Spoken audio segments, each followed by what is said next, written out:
महंगाई में फिर बढ़ोतरी हो गई है।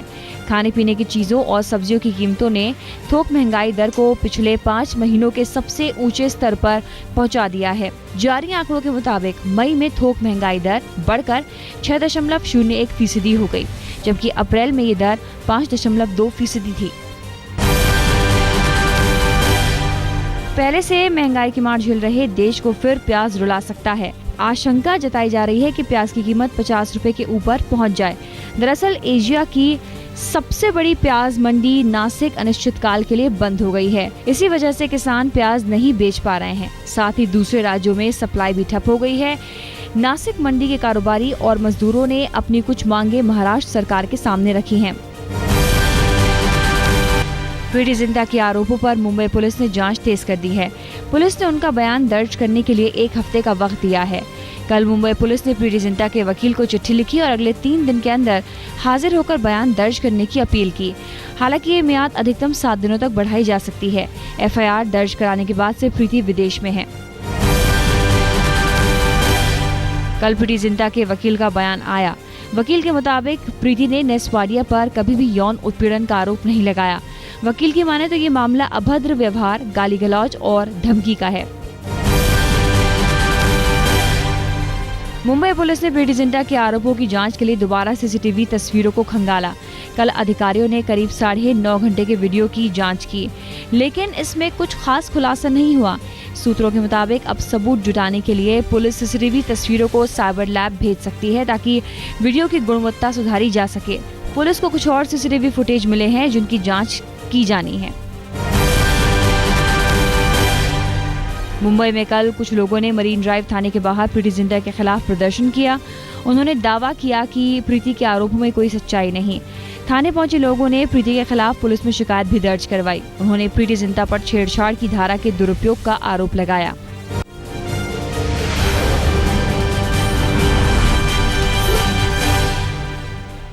यूपी में क्राइम ग्राफ तेजी से भाग रहा है। सरकार का दावा है कि कानून व्यवस्था ठीक करने के लिए हर उपाय किए गए हैं। इसके बाद भी अपराधी बेखौफ है। कल वाराणसी पहुंचे मुख्यमंत्री अखिलेश यादव ने हर घटना की निष्पक्ष जांच की बात कही। इस दौरान मुख्यमंत्री ने फिरोजाबाद में मारे गए 2 पुलिस वालों के परिवार को 20-20 लाख रुपए देने का ऐलान किया। कल इस मामले में दोनों सिपाहियों के परिजनों का गुस्सा फूटा। उन्होंने NH2 पर जाम भी लगाया।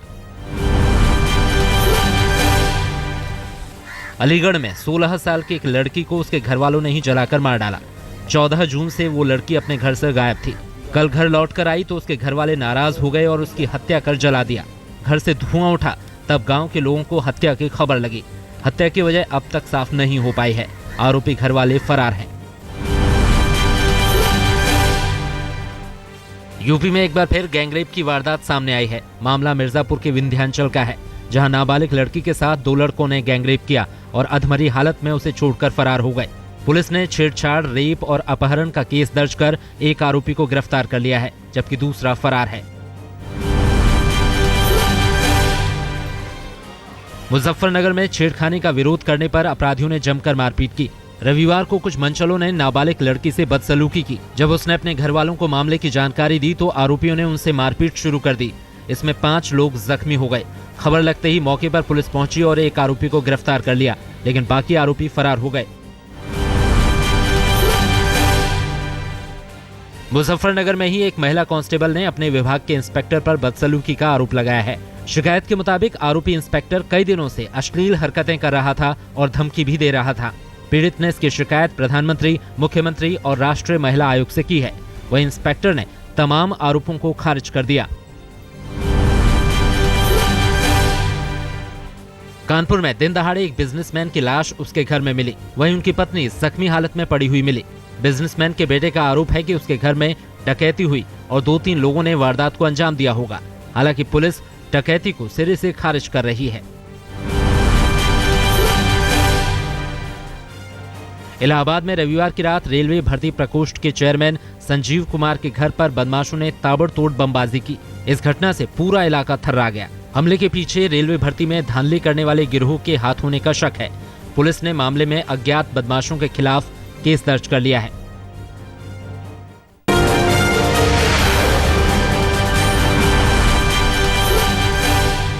पीएमओ ने गृह मंत्री राजनाथ सिंह, गृह राज्य मंत्री किरण रिजिजू और राज्य मंत्री स्वतंत्र प्रभार वीके सिंह के निजी सचिवों की नियुक्ति पर अड़ंगा लगा दिया है। राजनाथ सिंह के निजी सचिव के रूप में आलोक सिंह के नाम पर पीएमओ नाखुश बताया जाता है, क्योंकि आलोक सिंह इससे पहले सलमान खुर्शीद के भी निजी सचिव थे।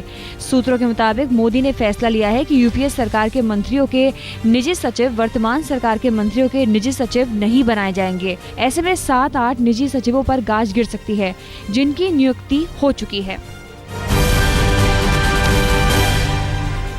रेल राज्य मंत्री मनोज सिन्हा ने संकेत दिए हैं कि रेल किराया और माल भाड़े में बढ़ोतरी की जा सकती है। उन्होंने कहा कि सरकार लोक लुभावन वादे नहीं करेगी। उनके मुताबिक आम आदमी को ध्यान में रखकर रेल बजट तैयार किया जाएगा। अगले महीने संसद के मानसून सत्र के दौरान रेल बजट पेश होना है। आज से इसकी तैयारियां शुरू हो रही हैं। 2 दिन के भूटान दौरे से प्रधानमंत्री नरेंद्र मोदी दिल्ली लौट आए। अपनी यात्रा के दूसरे दिन प्रधानमंत्री ने भूटान की संसद को संबोधित किया। उन्होंने कहा कि भारत की मजबूती से भूटान को फायदा होगा। साथ ही मोदी ने कहा कि सार्क देशों के लिए भारत का समृद्ध होना जरूरी है। कल दिए अपने भाषण में मोदी ने कहा कि आतंकवाद बांटता है और पर्यटन जोड़ता है और भूटान में पर्यटन क्षेत्र में व्यापक संभावनाएं हैं। दिल्ली में आज बीजेपी अध्यक्ष और गृह मंत्री राजनाथ सिंह बीजेपी के पदाधिकारियों के साथ बैठक करेंगे। इस मीटिंग में आगामी विधानसभा चुनावों को लेकर रणनीति तय होगी। इसमें लोकसभा चुनावों में कामयाबी के बाद पार्टी की नई भूमिका पर विचार किया जाएगा। इस बैठक में राजनाथ सिंह पार्टी कार्यकर्ताओं को भी संबोधित करेंगे। देश के अलग अलग राज्यों में नए आईआईटी संस्थान खोले जाने को लेकर मानव संसाधन विकास मंत्री स्मृति ईरानी आज बैठक करेंगी। इसमें सभी राज्यों के सचिव शामिल होंगे। बैठक में उच्च और तकनीकी शिक्षा के लिए जरूरी इंफ्रास्ट्रक्चर पर भी बात होगी।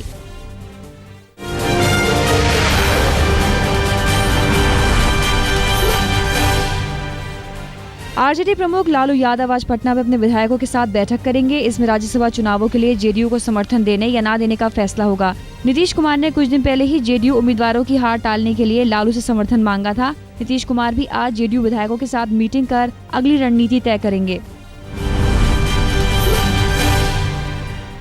प्रधानमंत्री नरेंद्र मोदी के मंत्री अपनी ड्यूटी पर मुस्तैद हैं। केंद्रीय खाद्य आपूर्ति मंत्री रामविलास पासवान ने पटना में एफसीआई गोदाम का औचक निरीक्षण किया।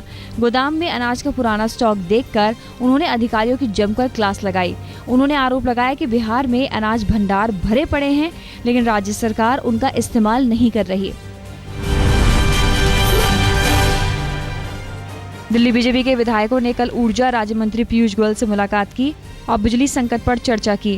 मुलाकात के बाद पीयूष गोयल ने कहा कि उनके और पावर ग्रिड की मेहनत से दिल्ली में हालात बेहतर हो गए हैं। वहीं बीजेपी नेताओं ने कहा कि दिल्ली में उनकी सरकार बनी तो 24 घंटे बिजली के लिए महाराष्ट्र और गुजरात मॉडल लागू किया जाएगा।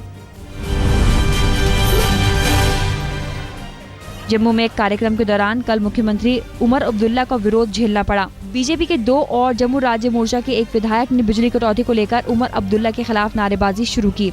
इस पर उमर अब्दुल्ला ने कहा कि अब मोदी सरकार बिजली खरीदने के लिए पैसे दे, तभी मैं 24 घंटे बिजली दे पाऊंगा।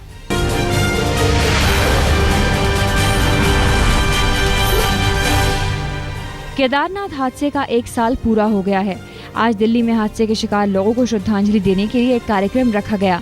इसमें बीजेपी नेता मुरली मनोहर जोशी, उमा भारती और आरएसएस के भैयाजी जोशी शामिल होंगे। उत्तराखंड हादसे से सबक लेते हुए केंद्रीय जल संसाधन मंत्रालय ने एक योजना तैयार की है ताकि नदियों को सुरक्षित किया जा सके। कल इसकी जानकारी जल संसाधन मंत्री उमा भारती ने दी।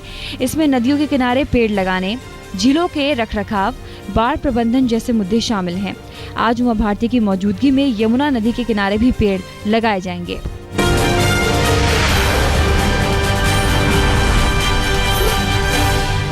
कैंपगोला के अवैध फ्लैट्स पर आज से नहीं बल्कि 20 जून से हथौड़ा चलेगा। बीएमसी ने वहां के निवासियों को तब तक के लिए मोहलत दी है। शनिवार को एक बुजुर्ग की मौत हो गई थी। आज उनका अंतिम संस्कार होना है। इसी को लेकर निवासियों ने गुजारिश की थी कि तोड़फोड़ की कार्रवाई फिलहाल ना की जाए। दिल्ली वालों के लिए राहत की एक बड़ी खबर है। पूरी राजधानी को बिजली की दरों पर फिर से सब्सिडी मिल सकती है। सूत्रों की माने तो दिल्ली के उपराज्यपाल नजीब जंग ने ऊर्जा विभाग के अधिकारियों को कहा है कि वो बिजली पर सब्सिडी देने का प्रस्ताव तैयार करें। इसके लिए 600 करोड़ की राशि का बजट में इंतजाम करने को कहा गया है। दिल्ली सरकार ये प्रस्ताव केंद्र को भेजेगी। मंजूरी मिलने के बाद ही ये सब्सिडी मिल पाएगी। हिमाचल प्रदेश के सिरमौर में हुए सड़क हादसे में 11 लोगों की मौत हो गई। ड्राइवर के नियंत्रण खोने की वजह से श्रद्धालुओं से भरी बस 200 फीट गहरी खाई में गिर गई। ये बस तीर्थ स्थान रेणुकाजी से देहरादून लौट रही थी। इसमें अधिकतर महिलाएं और बच्चे मौजूद थे। चश्मदीदों ने आरोप लगाया है कि बचाव कार्य में लापरवाही बरती गई। करीब 2 घंटे बाद मौके पर राहत पहुंची। हादसे में 40 से ज्यादा लोग जख्मी हो गए।